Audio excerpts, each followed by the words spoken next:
त्या आईला त्या लोकलच्या गर्दीने ना हैराण आणून सोडलंय. हो ना, सकाळी ऑफिसमध्ये मरमर करायची आणि संध्याकाळी हे असं. मुंबई रे बाबा. आता आहे ना घरी जाऊन मस्तपैकी आंघोळ करतो, डोक्याला तेल लावतो आणि शांत झोपतो.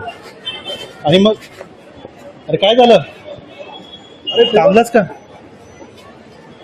रमेश, चल रक्तदान करू. खूप दिवसापासून इच्छा होती, करतच राहील. वेडायच का? हे रक्तदान आणि अवयदान कुठे जातं तुला माहिती तरी आहे का? अरे विकली जातात, विकली. हे अशा कोणत्या तरी संस्थेमार्फत आहे ना हे आपली पोटं भरायचे धंदे आहेत. आणि अशा विद्यार्थ्यांना ना हाताशी घेतात. अरे तसं नसतं रमेश, तुला काहीच माहिती नाही कळलं? अरे चल, काय नाही होत. हे बघ, तुला करायचंय ना तू कर, मी नाही येणार. जा.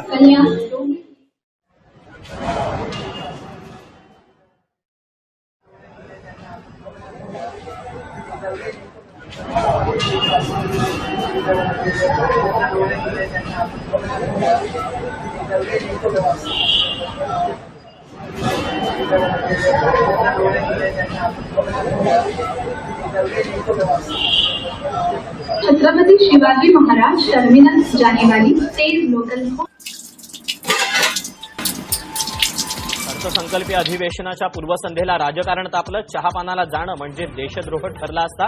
विरोधकांची टीका तर देशद्रोहींचे साथीदार आले नाही तेच बरं, सरकारचा पलटवार. कांद्याच्या घसरलेल्या दरावरून विरोधक आक्रमक. बार्शीतल्या शेतकऱ्याला 512. श्री कुठे? आत असेल. बोलो. का, काय झालं? आधी बोलो मग सांगतो. श्री, श्री, संध्याकाळी स्टेशनवर काय करत होतास? अच्छा बाबा, ते होय. अगं आई, रक्तदान आणि आवेदन करणारे जे लोक असतात ना त्यांचे फॉर्म भरून घेत होतो. आणि जेव्हा त्यांना कधी रक्ताची गरज लागते तेव्हा ती संस्था त्यांना मदत करते. आणि ज्यांना दृष्टी नसते त्यांना डोळे दिले जातात. आणि हे तर काहीच नाही, हृदय सुद्धा देतात. हो का? हो, आणि पुण्याचं काम ते. कसलं आलं रे पुण्याचं काम? तुला काय माहिती ते खरंच लोकांपर्यंत पोहोचवतात ते? अरे लोकांच्या अवयवांचा ना बाजार मांडलाय त्यांनी, त्याच्यावरती ना लाखो करोडो रुपये कमवतात ती लोक. आणि म्हणे आलंय पुण्याचं काम. तू काय करत होतास रे तिकडे?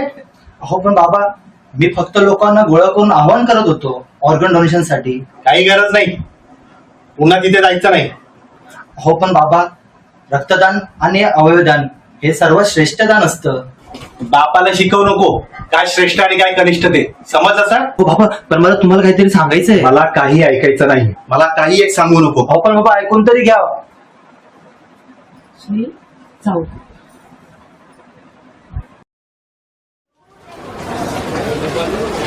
प्लॅटफॉर्म क्रमांक 3.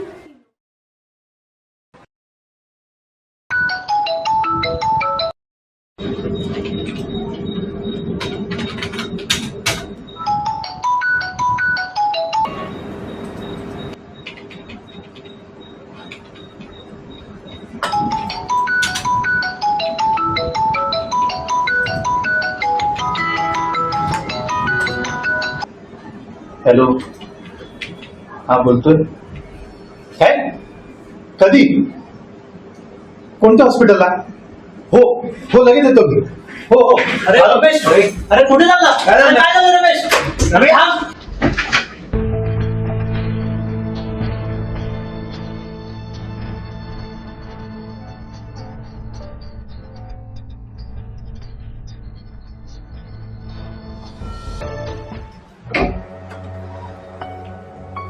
डॉक्टर, मी श्रीचे वडील. श्री बरं आहे ना आता? काही घाबरण्यासारखं नाही ना? हे पहा, बाईकवरून पडल्यामुळे डोक्याला खूप मोठी जखम झालेली आहे, खूप ब्लिडिंग गेलेलं आहे. त्यामुळे आत्ताच काही सांगू शकत नाही. डॉक्टर, हवे ते प्रयत्न करा, पण त्याला बरं करा. आम्ही आमचे प्रयत्न करतच आहोत, पण इतकं ब्लिडिंग झालंय ना त्याच्यामुळे. आणि त्याला आता ओ निगेटिव्ह रक्ताची गरज आहे. आणि ओ निगेटिव्ह कुठेच अवेलेबल नाहीये. तुमच्या माहितीत कुणी आहे का ओ निगेटिव्ह? माहित नाही. अरे बघा ना, मग लवकर प्रयत्न करा. खूप तातडीची गरज आहे पेशंटला. लवकर कळवा आम्हाला. Excuse me.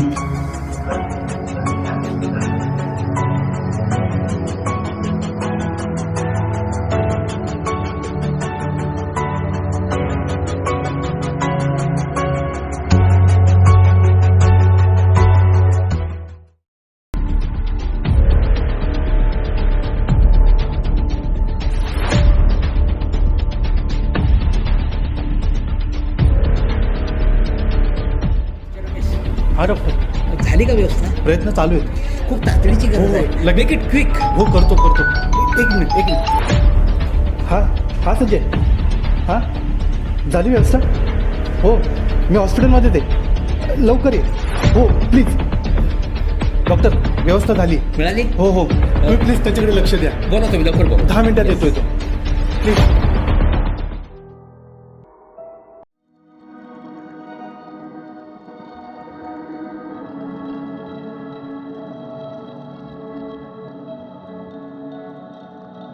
रमेश, हे दिसते रक्त.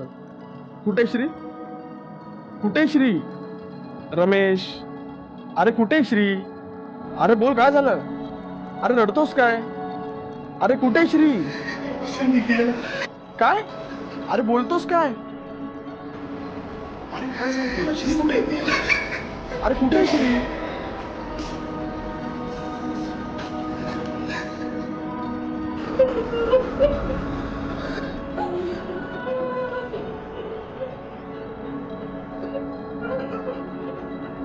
रमेश, आम्ही आमचे खूप प्रयत्न केले. सॉरी, पण नाही वाचू शकलो. पण तुमच्या मुलाने जाता खूप मोठं पुण्याचं काम करून गेला. हो, श्रीने त्याचे डोळे दान केले आहेत. तर ती प्रोसेस होईलच, पण तुम्ही सांभाळा स्वतःला. सांभाळा आहे ना. येतो.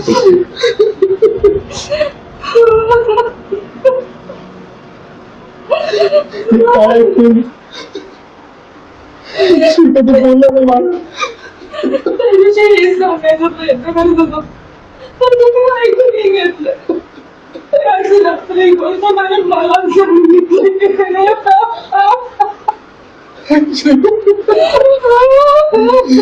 मला आपल्या मनासारखं वागून गेला, समाजाचं बदल करून गेला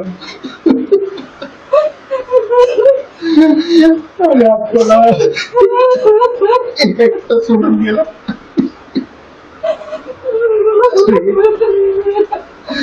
श्री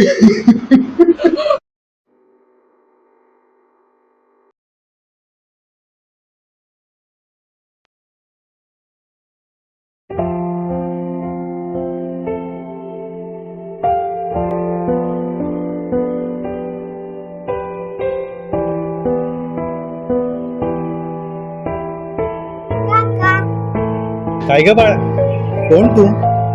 मी परी, माझं नाव तर परी आहे. हो, गोड नाव आहे. तुमच्यासाठी. माझ्यासाठी? हो, का? तुमच्यामुळे मी बघू शकते ना. माझ्यामुळे? हो. नमस्कार. खूप खूप आभार तुमचे. तुमच्या मुलाचे डोळे माझ्या परीला दिले, त्यामुळे माझी मुलगी जग बघू शकते. तुमचे उपकार कसे फेडू मला काही कळत नाही. खूप खूप आभार तुमचे. थँक्यू काका. तुमच्यामुळे माझ्या मम्माला पण बघू शकते ना. आता मी शाळेत पण जाणार, खूप मस्ती करणार आहे. हो ना मम्मा? हो बाळा. बाय काका.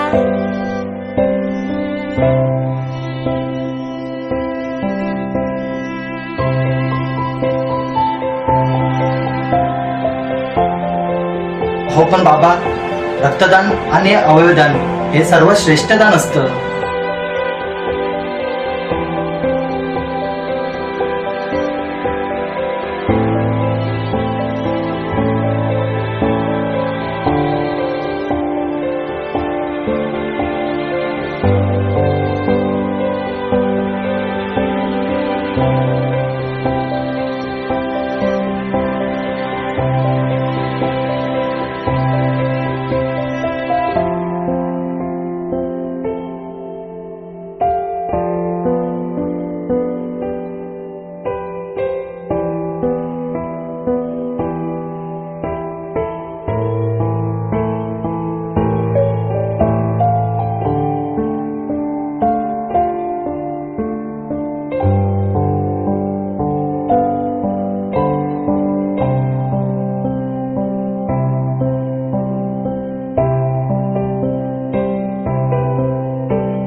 आहे.